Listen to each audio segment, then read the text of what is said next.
Apa keunggulan pesantren dan mengapa memasukkan anak ke pesantren, kita akan bahas secara tuntas. Jangan skip video ini, tonton sampai akhir.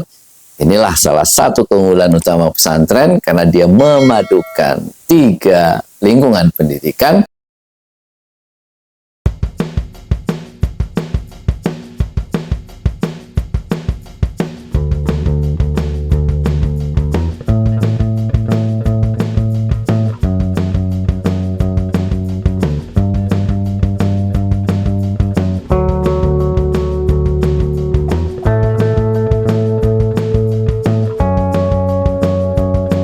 Ahlan wa sahlan. Assalamualaikum warahmatullahi wabarakatuh. Ketemu lagi di channel YouTube Akbar Zainuddin. Kali ini dalam segmen Mondok Itu Keren, kita akan ngobrol tentang dunia pesantren. Di channel YouTube ini ada segmen Rezeki Berlimpah Berkah. Kita bicara tentang keberkahan hidup, motivasi spiritual. Dan pada segmen ini kita akan bicara tentang dunia pesantren. Pertanyaan yang banyak dilontarkan pada saya selaku alumni pesantren itu adalah, apa sih keunggulan pesantren dibandingkan dengan sekolah umum? Mengapa kita harus melanjutkan anak-anak kita sekolahnya di pesantren? Salah satu keunggulan paling penting dari pondok pesantren itu adalah karena pondok itu ada kehidupan. Jadi tidak sekadar diasramakan, tidak sekadar mereka sekolah, terus kemudian pulang hanya untuk istirahat di kamar. Bukan. Tapi setiap detik, setiap menit di pondok itu ada kehidupan yang hidup mereka itu ditata sedemikian rupa, lingkungannya sengaja dibuat untuk membangun karakter, membangun sikap mental, membangun akhlak, membangun masa depan. Jadi 24 jam dididik. Itu bedanya dengan sekolah di luar. Kalau sekolah di luar kita dididik, ada pendidikan di rumah, ada pendidikan di sekolah, ada pendidikan di masyarakat. Masing-masing kadang-kadang nilainya bertolak belakang antara satu dengan yang lainnya. Di rumah kita ngomong, ayo kerja keras. Di sekolah kita punya nilai-nilai yang kadang-kadang berbeda. Apalagi di masyarakat, seringkali nilai-nilai itu berbeda. Disiplin kita, di rumah disiplin. Di sekolah kita tidak pernah tahu. Atau biasanya yang disiplin itu di sekolah. Kalau di rumah tidak pernah diajarkan disiplin. Apalagi di masyarakat. Maka nilai-nilai mentalitas disiplin itu akan sulit untuk bisa mewujud kepada anak-anak kita. Disitulah pesantren hadir, menyatukan 3 lingkungan pendidikan ini. Lingkungan yang pertama itu adalah lingkungan keluarga. Kita sebagai orang tua mendidik anak, kita mendidik dari kecil. Apa sih yang kita didik itu? Yang kita didik itu kan pengetahuan, keterampilan, dan akhlak atau attitude. 3 hal itu, pengetahuan agama, pengetahuan umum, lalu kemudian keterampilan hidup, life skill ya. Dan salah satu yang paling penting yang menentukan hidup seseorang, nasib seseorang, masa depan seseorang, itu adalah karakter. Ada kita didik di rumah, kita omongin tiap hari anak-anak kita. Ibu terutama ya, al-ummu madrasatul ula. Ibu itu adalah sekolah yang pertama. Jadi pendidik pertama itu adalah ibu. Pendidik pertama itu adalah ibu, orang tua yang memberikan pendidikan lingkungan yang baik di rumah. Anak-anak itu tidak bisa dibiarkan sendiri. Anak-anak itu harus kita didik memang. Dididik mandiri, dididik kerja keras. Nah, itu harus kita didik. Pendidikan di rumah, itu kita sebagai orang tua yang bertanggung jawab. Lalu kemudian ke sekolah. Sekolah itu guru-guru, kepala sekolah, lingkungan sekolah. Itu pendidikan di sekolah yang bertanggung jawab. Nah, yang agak sulit kita kendalikan adalah pendidikan di masyarakat.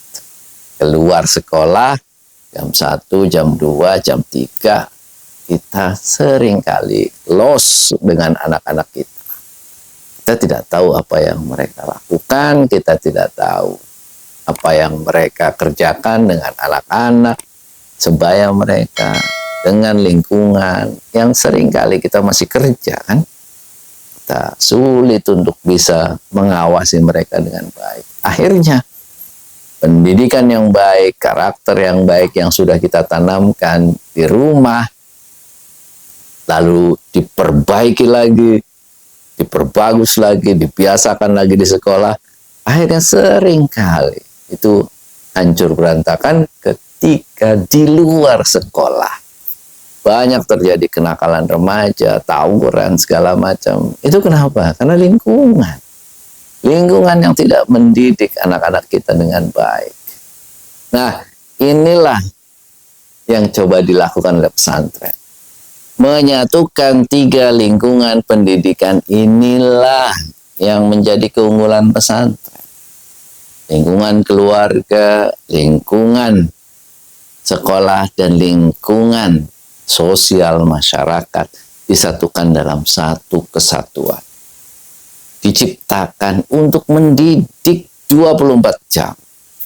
Lingkungan keluarga itu seperti apa sih? Kasih sayang, pengasuhan, pendidikan. Itu diciptakan dengan sangat baik. Diwakili oleh siapa kalau di pesantren? Diwakili yang menggantikan peran orang tua itu adalah guru-guru, kemudian juga kakak-kakak kelas. Nah, mereka itu yang berfungsi untuk sebagai pembimbing, guru-guru terutama yang berfungsi sebagai pengasuh. Maka guru di pondok itu tidak hanya sekadar mengajar di kelas. Ini bedanya guru di pondok dengan guru di luar. Tanggung jawab guru di pondok jauh lebih besar karena tidak hanya mengajar, karena mengajar itu hanya satu bagian kecil dari tugas guru di pondok. Tapi jauh lebih penting tugas guru di pondok itu 24 jam mendidik anak-anak biar menjadi orang-orang seperti apa yang ingin dibentuk oleh pesantren.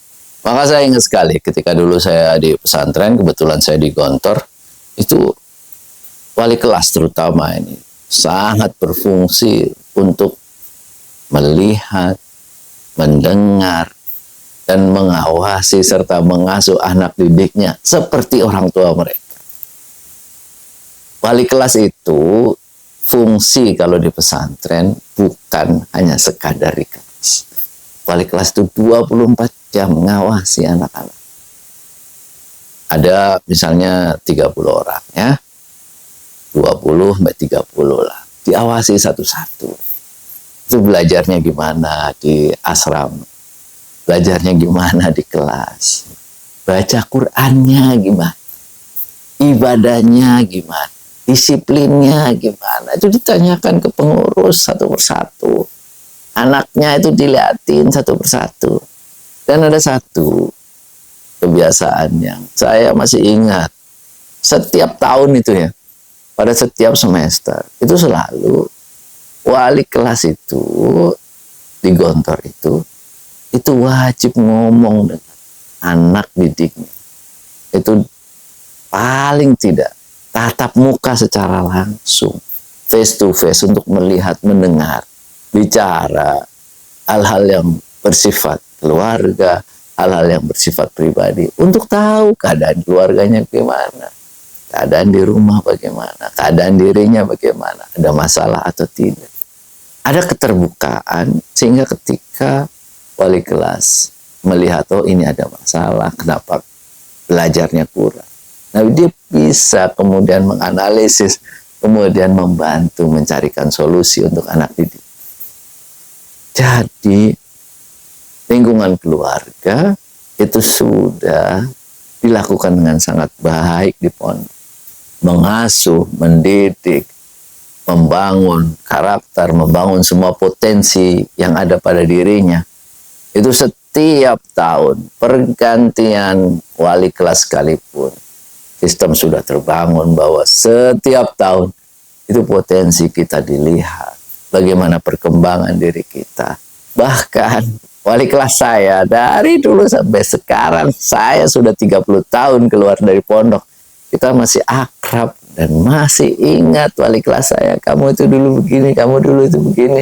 Oh, saya pernah dikasih hadiah buku karena saya berprestasi, kamu begini, kamu begini, kamu begini. Itu tahu, paham benar sampai sekarang. Saking apa? Saking dekatnya sama anak didik. Itu benar-benar seperti orang tua. Jadi kita ngerasain benar, wali kelas itu benar-benar seperti orang tua kita kalau di pondok itu.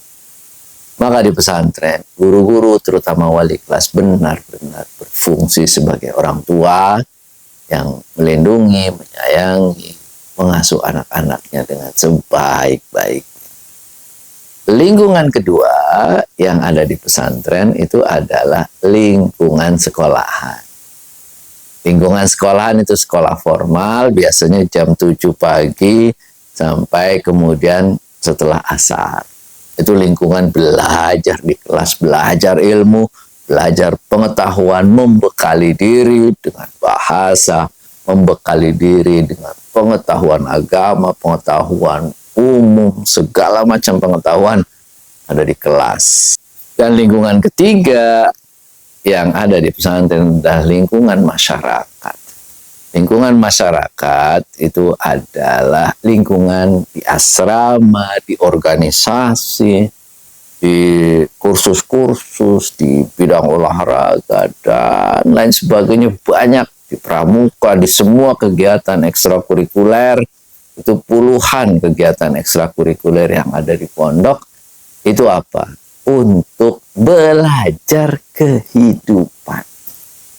Jadi di pondok itu adalah miniatur kehidupan. Jadi bukan hanya sekadar lab, tapi benar-benar sudah belajar secara langsung untuk hidup. Bagaimana hidup di antara saudara-saudara kita. Bagaimana hidup di antara kawan-kawan kita. Bagaimana belajar berorganisasi. Mengatur waktu antara kehidupan pribadi dan kehidupan organisasi. Kalau kita sebagai pengurus kelas-kelas akhir itu ya, itu kita disibukkan oleh organisasi. Nah, itu tantangan besar tuh. Kadang-kadang ini banyak orang tua juga yang bertanya, Pak Akbar, gimana ini? Anak saya sibuk banget nih. Belajarnya terganggu atau enggak? Bapak Ibu sekalian, percayalah, itu pembelajaran terbaik buat para santri untuk mengatur waktunya. Jadi bagaimana dia mengatur balancing ya antara kehidupan pekerjaan dengan kehidupan keluarga. Itu belajarnya di pondok itu. Bagaimana dia bisa mengatur antara kerja dia, tanggung jawab dia di pekerjaan dengan kehidupan pribadinya, kewajiban dia untuk belajar, kehidupan pribadi dengan keluarganya. Nah, ini di pondok sudah diatur. Di pondok ini sudah diajarkan bagaimana cara mengatur waktunya. Disitulah kita belajar hidup. Maka di pondok, kalau ditanya nih ya, jam berapa sekolahnya di pondok? Itu bukan jam 7 sampai jam 3 sore. Di pondok itu sekolahnya 24 jam. Tidak ada waktu yang tidak didesain untuk mendidik. Apa yang kita lihat, apa yang kita dengar, apa yang kita rasakan itu adalah pendidikan. Karena pondok menyatukan semuanya. Menyatukan aspek lingkungan di rumah, lingkungan di sekolah, lingkungan di masyarakat. Dan itu menjadi satu kesatuan. Kalau kita bicara misalnya di rumah ya, jujur, nilai kejujuran. Wali kelas sebagai orang tua itu ngomong ayo jujur, maka di kelas itu dipraktekkan, nggak boleh nyontek. Setelah itu di masyarakat juga dipraktekkan, dalam lingkungan kita berolahraga, lingkungan kita berlomba beraktivitas, itu dipraktekkan bagaimana kita jujur. Maka nilai kejujuran itu akan terpatri kepada para santri dengan kuat. Karena setiap hari dipraktek. Disiplin misalnya. Ini salah satu nilai yang paling penting yang dimiliki oleh para santri. Disiplin. Kalau saya tanya para alumni pondok itu, apa sih yang membuat mereka sukses? Yang paling utama itu karena disiplin. disiplin itu dipraktekkan. Mulai dari bangun pagi di kamar, terus baca Quran, aktivitas olahraga, ada yang mencuci, lalu masuk kelas. Jam 7 masuk kelas, ya sudah masuk kelas. Kalau terlambat dapat sanksi. Lalu ngerjain PR, kalau tidak mengerjakan ada sanksi. Disiplinnya kuat. Habis itu sholat jamaah, disiplin makan, antri, semua teratur. 24 jam itu sudah diatur. Detik per detik, menit per menit, jam ke jam, itu diatur. Dan apa yang terjadi kalau kita sudah terbiasa? Bayangkan ya, di pondok kalau kita sudah terbiasa melakukan berbagai kegiatan disiplin itu selama 24 jam, 3 tahun, 4 tahun, apalagi yang 6 tahun, Masya Allah, betapa itu akan menjadi sebuah kebiasaan yang luar biasa. Dan itu menarik sekali. Saya perhatikan, disiplin itu akan menjadi satu hal yang sangat penting. Kalau saja disiplin pondok ini kita terapkan dalam kehidupan setelah di pondok, itu saya yakin kok dalam waktu tidak begitu lama kita akan berhasil. Pagi jam sebelum subuh setengah jam kita udah bangun. Habis subuh kita sudah beraktivitas, olahraga, nyuci, melakukan berbagai aktivitas ringan. Habis itu siap-siap kerja siap pagi sampai sore. Di setiap pekerjaan, habis subuh, habis sholat, selalu baca Quran. Habis itu sore, olahraga lagi. Habis itu, maghrib, kita ke masjid, baca Quran lagi. Makan, habis makan, kita bersama teman-teman, bersama keluarga. Terus juga belajar. Nah, kalau itu aktivitas itu kita duplikat di luar pondok, insya Allah kita akan sukses. Dan itu terjadi kenapa? Karena pondok ada kehidupan yang menyatukan 3 lingkungan itu. Lingkungan sekolah, lingkungan di rumah, lingkungan masyarakat. Dengan adanya 3 lingkungan ini, insya Allah, anak-anak kita ini dididik dengan baik. Kalau kita ngomong kemandirian di rumah, tidak cukup hanya dengan omongan, tapi harus selalu dibiasakan terus-menerus. Kadang-kadang kita tidak punya waktu. Kadang-kadang kita sibuk. Kita pulang kerja kantor, nggak sempat kita ngobrol, mendidik anak-anak dengan baik. Maka ketika kita memasukkan anak ke pesantren, mereka akan dididik untuk menjadi mandiri, punya akhlak yang baik, punya ilmu, pengetahuan yang baik. Toh kita masih ketemu dengan mereka, masih bisa berkomunikasi dengan mereka. Tentu tanggung jawab tetap ya, kita sebagai orang tua tidak menyerahkan sepenuhnya kepada pondok. Kita masih tanggung jawab untuk mendoakan mereka, melihat perkembangan mereka. Dan jangan lupa tentu ya, kita bekerja keras untuk menyiapkan dana-dana, menyiapkan SPP, uang makan, uang saku buat mereka. Jangan sampai mereka terganggu belajarnya karena telat kiriman kita. Demikian Bapak Ibu sekalian, mudah-mudahan bermanfaat, menguatkan kita untuk masukkan anak-anak kita di pondok. Buku baru saya silakan buat Bapak Ibu, anak-anaknya, ponakannya. Mondok itu keren. Ini buku motivasi santri biar betah istiqomah belajar di pesantren. Silakan langsung pesan sekarang, saya kirim, saya tanda tangani, kasih alamat lengkap, konsulat mana, kelas berapa, kamar berapa, saya kirimkan langsung ke pondok biar mereka semangat belajar. Silakan kalau ingin bertanya, berkomentar tentang kehidupan anaknya yang ada di pesantren, saya akan jawab ataupun saya bahas di video-video selanjutnya. Insya Allah setiap hari Jumat, setiap minggu di segmen Mondok Itu Keren di YouTube channel Akbar Zainuddin. Terima kasih, see you next time. Mancat dawa jadah, Mondok Itu Keren. Assalamualaikum warahmatullahi wabarakatuh.